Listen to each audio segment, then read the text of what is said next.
नमस्कार दोस्तों, आज की कहानी है मैके में हस्तक्षेप न करो बिटिया रानी। कहानी पसंद आए तो कहानी को लाइक और चैनल को सब्सक्राइब जरूर करें। प्रतिदिन की तरह फ़ोन पर आरू का पहला सवाल, हेलो मम्मी, क्या कर रही हो? कुछ नहीं बेटा, वो सब्जी बना रही हूँ। तुम क्यों सब्जी बना रही हो? भाभी कहाँ गई? आज रिया के कमर में दर्द है इसलिए वो लेटी है। मैंने सोचा तब तक मैं ही सब्जी बना डालूं। फ़ोन पर बिटिया आरू से बात करते हुए सविता जी ने सब्जी भून डाली और ग्रेवी के लिए पानी डालते हुए आगे कहा, हाँ अब बोल बेटा, सब्जी में पानी डाल दिया है, अब आराम से पकता रहेगा। पर मम्मी, भाभी को हमेशा कहीं ना कहीं दर्द होता रहता है। आप इतने उम्र की हैं फिर भी भाभी से ज़्यादा ही काम कर लेती हैं। आपकी भी तो हड्डियों में दर्द होता है ना मम्मी?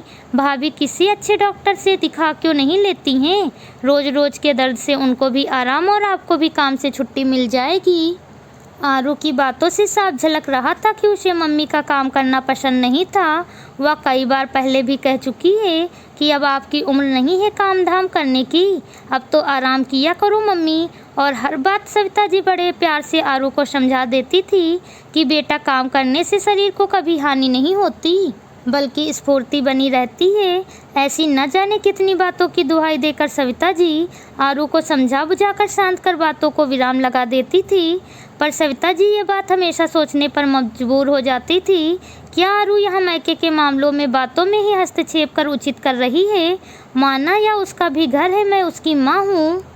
निसंदेह उसे मुझ पर प्यार आता होगा और वह अपनी तरह से मेरी भलाई के लिए ही बोल रही होगी।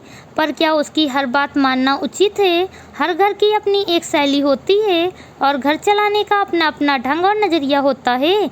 सविता जी का यह भी मानना था कि बेवजह किसी के भी घरेलू मामले में दखल अंदाजी नहीं करनी चाहिए, चाहे वह खुद की बिटिया ही क्यों न हो।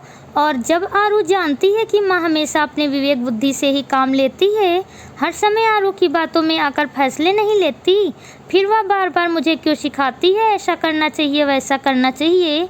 और फिर रिया मेरी बहू है, हमारा घर हम दोनों सास बहू मिलकर ही चला रहे हैं और घर सुचारू रूप से चल भी रहा है, तो फिर क्या अनावश्यक रोक टोक उचित है?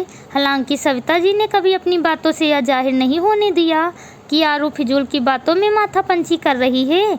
इन बातों को मुझ पर कोई प्रभाव नहीं पड़ने वाला है। मुझे अपने घर के सुख शांति के लिए छोटे मोटे समझौते करने भी पड़े तो इसमें हर्जी क्या है? सविता जी तो बस यही चाहती थी कि यह घर आरू का भी है, उसे यहाँ भी बोलने का भी पूरा अधिकार है। पर मैके में भी ऐसी कोई बात नहीं बोलनी चाहिए जिससे आपसी रिश्तों में मनमुटाव हो जाए और इसका असर रिश्तों पर दिखने लगे। सविता जी और रिया आपस में बहुत अच्छे व्यवहार से रहती थी। आपसी हंसी मजाक बातों में अपनापन कहीं ना कहीं सविता जी की व्यवहार कुशलता और अपनापन इस रिश्ते पर काफ़ी मजबूत पकड़ बना ली थी। और कहीं न कहीं रिया भी भले ही काम में थोड़ी सुस्त जरूर थी, पर व्यवहार में सविता जी को भी उसने कभी शिकायत का मौका नहीं दिया। इसलिए सास बहू में काफ़ी अच्छी तालमेल थी। काफ़ी दिनों से सविता जी के मन में एक बात चुभती थी और इस बात को सविता जी बड़े धैर्यपूर्वक और प्यार से बेटी आरू को समझाना चाहती थी। उन्हें लगता था बातों बातों में कहीं आरू मेरा पक्ष लेकर या अपने ससुराल से तुलना कर कुछ ऐसी बातें न बोल दे जिससे ननंद भाभी के रिश्ते में भी दरार आ जाए। क्योंकि आरू कई बार मजाक में सविता जी को ऐसा बोल चुकी है कि मम्मी, भाभी बहुत चालाक हैं, आपकी तारीफ कर कर के आपसे काम करवा लेती हैं। अब आरू को कौन समझाए कि रिया चालाक है, तो मैं भी बेवकूफ़ नहीं हूँ।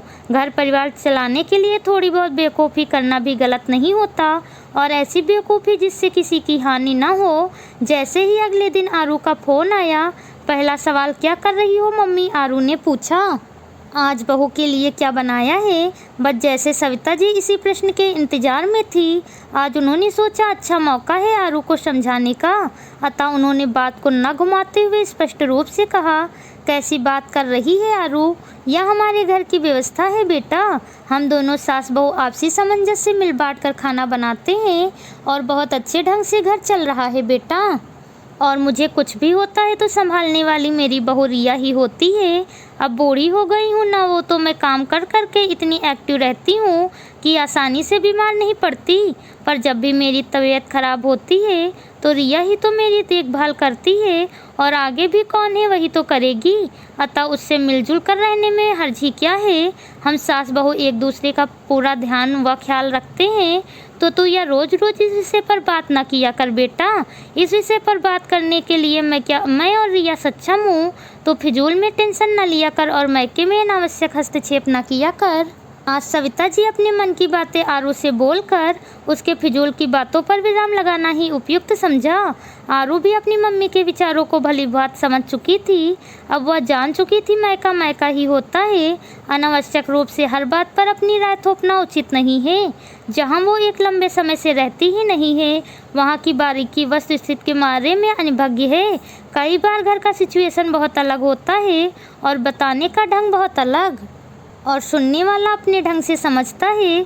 इसलिए कहीं सुनी बातें और यथार्थता काफ़ी अलग होती हैं। वो तो भला हूँ मम्मी का जिन्होंने हमेशा मुझ पर एक रेखा खींची है। सुनती मेरी ज़रूर हैं पर अमल हमेशा अपने घर के वातानुकूलियत पर ही करती हैं। सॉरी मम्मी, मुझे मैके में अपने ऊपर अपने फैसले नहीं अपनाने चाहिए। और आपका बहुत बहुत धन्यवाद मेरा मार्गदर्शन किया, जिससे संबंधों में मधुरता बनी रहे। दोस्तों, कहा भी गया है सुने सबकी पर करे अपने मन की। घर आपका है और सुचारू रूप से चलाने के लिए फैसले भी आपके ही होने चाहिए। आप लोगों की क्या राय है कमेंट करके ज़रूर बताएं। कहानी पसंद आई हो तो कहानी को लाइक और चैनल को सब्सक्राइब ज़रूर करें। मिलती हूँ आपसे अगली कहानी के साथ। Please subscribe channel.